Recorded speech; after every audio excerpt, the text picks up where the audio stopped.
Good morning, good evening, good afternoon, whatever time it may be on your side.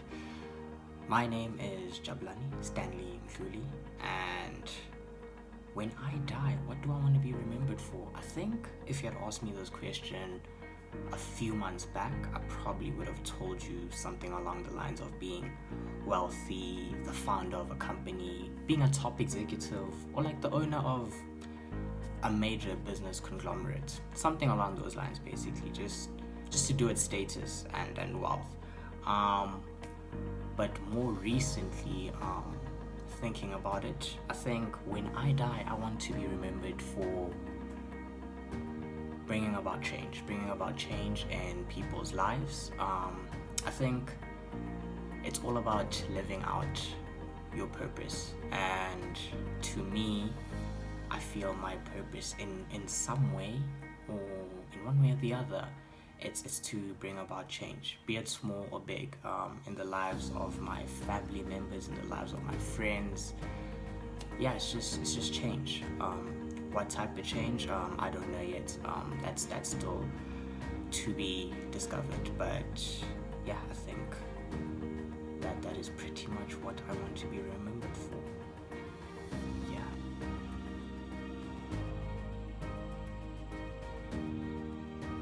I'm actually very, very mixed about it. To a certain extent, quite indifferent. On one side, it's always been my mother's dream to see one of her sons walk across that stage as a graduate. Looking back at the history of my family, she's literally the only university graduate in my whole family, both sides, dad and mom's side. So that's something she's always wanted. So yeah, it quite saddens me that she may not get to see her son walk across that stage because coronavirus is doing the most right now. But yeah, on my side, graduating is merely a reminder that I'm a step closer to achieving my dreams. As much as I need to celebrate this win, I feel the work carries on. The work is far from over. The struggle continues. So I tend not to dwell too much on my past achievements. I mean, yeah, this is what the past year. We're in 2021 already, so we're looking forward. It's my post-grad year this year, so yeah, we keep it moving. So yeah.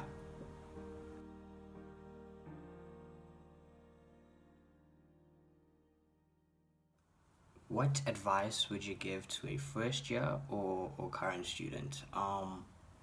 As much as being a student is about being diligent, putting in the hard work, and getting the grades so that you can ultimately obtain this degree at which you're at this university for, I'd urge students to take time to find themselves, to find their purpose in this life we live in. I think it's very important to have goals and to know where you're headed in the future.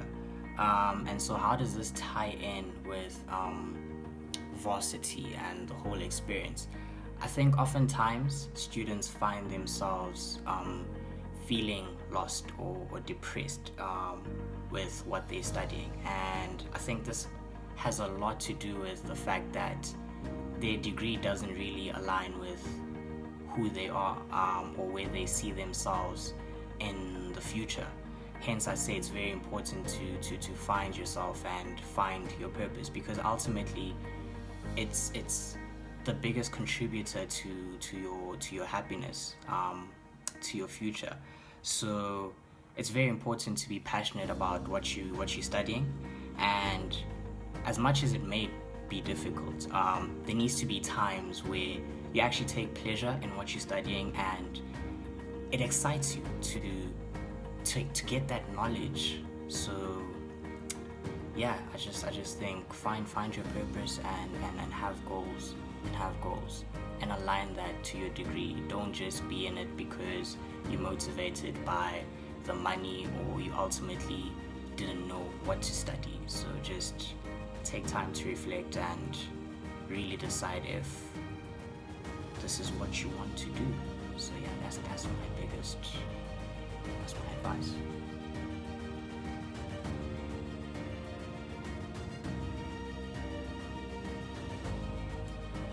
I bring it back to finding your purpose and having goals for your life.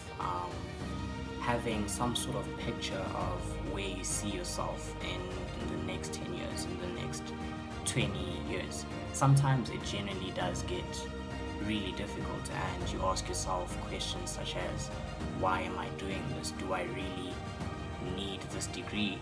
You're just genuinely demotivated, and you don't want anything. You're just done.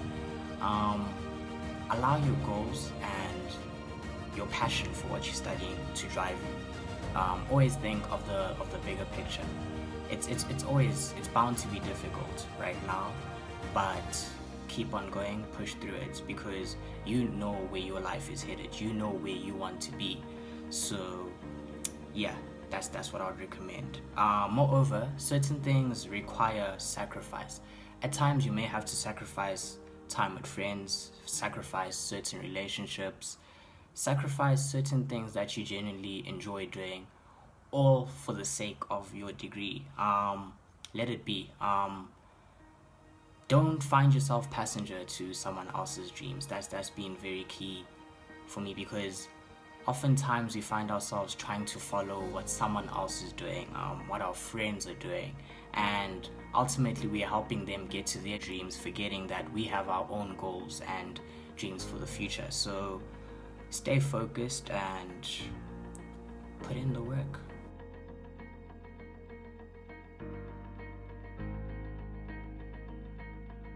What was the most challenging part of getting your degree, and what helped you get through it?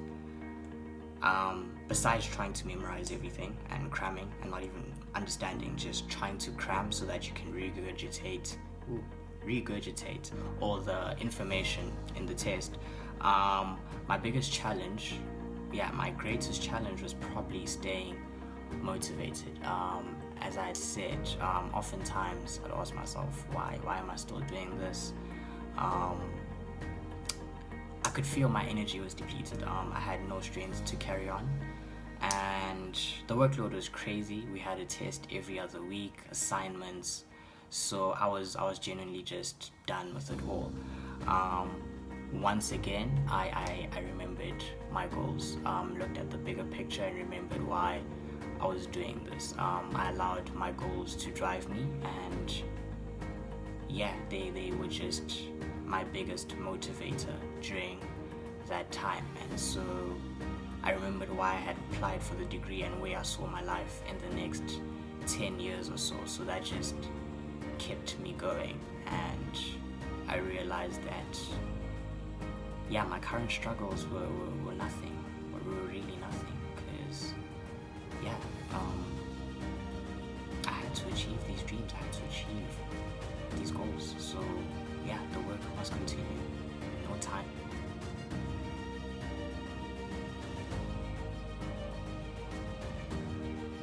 I would probably take more time out to myself, go out more, meet new people, make genuine connections. I think oftentimes I used school as an excuse to not go out and put myself out there. I'd be very comfortable at home, literally doing nothing, just watching TV. I'm not even studying or being productive or anything.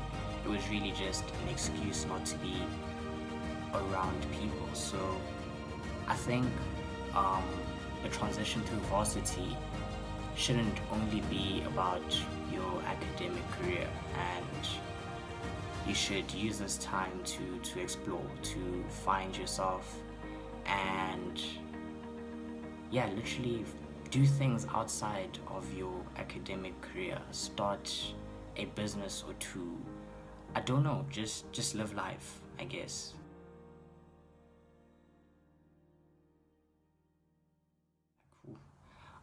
Actually, my third year was probably the hardest academic year I've ever faced in my entire life. we had just made the switch to online learning, and at this point, I think I had failed two of my test ones.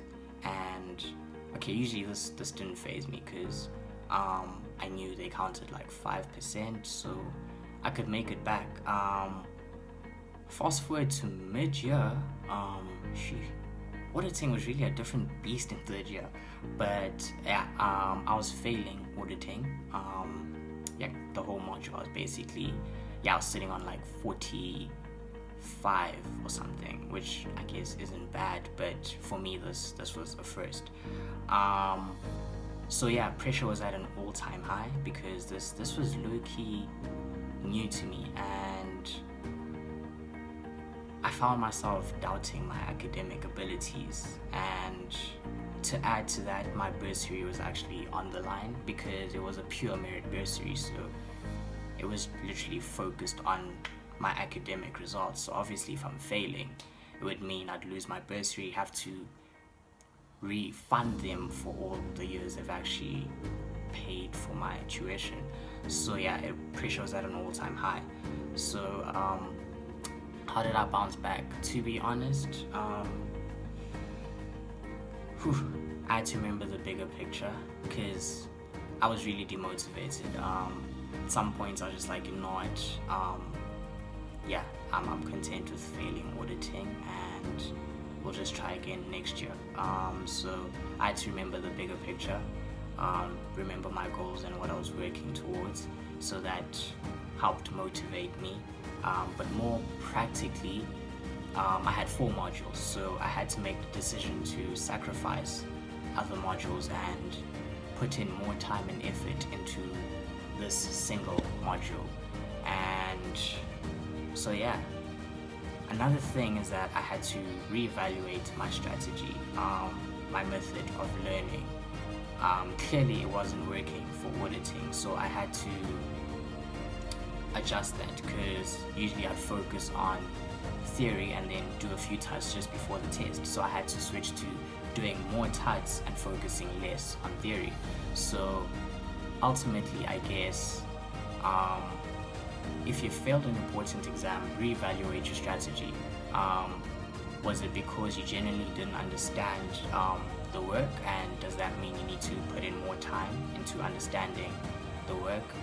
Or was it because your strategy is just not working anymore, that you need to find a new strategy? So yeah, consult with tutors, lecturers, talk to some of your mates how they found the test. But yeah, ultimately don't give up, stay motivated.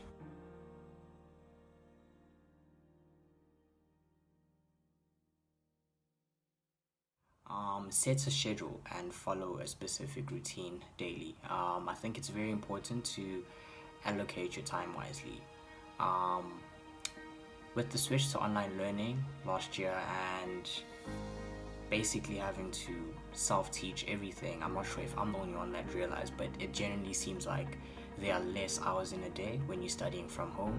You wake up, watch one lecture video, and suddenly it's 8 p.m. So it's very important to allocate your time wisely, as I said. So yeah, you could follow a strategy in which I would actually allocate each day to completing a specific module's lectures for the week. So I'd complete all the lectures in that day for that specific module.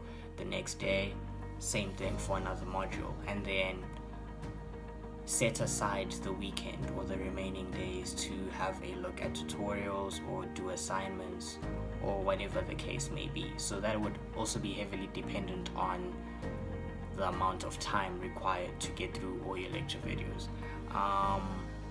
But besides the academic work, I'd highly advise that you set aside time to do things that you enjoy. Be it reading a book, watching TV, going out to play indoor with your mates, whatever the case may be, set aside time to relax, because it does get quite tiring following the same schedule each and every day.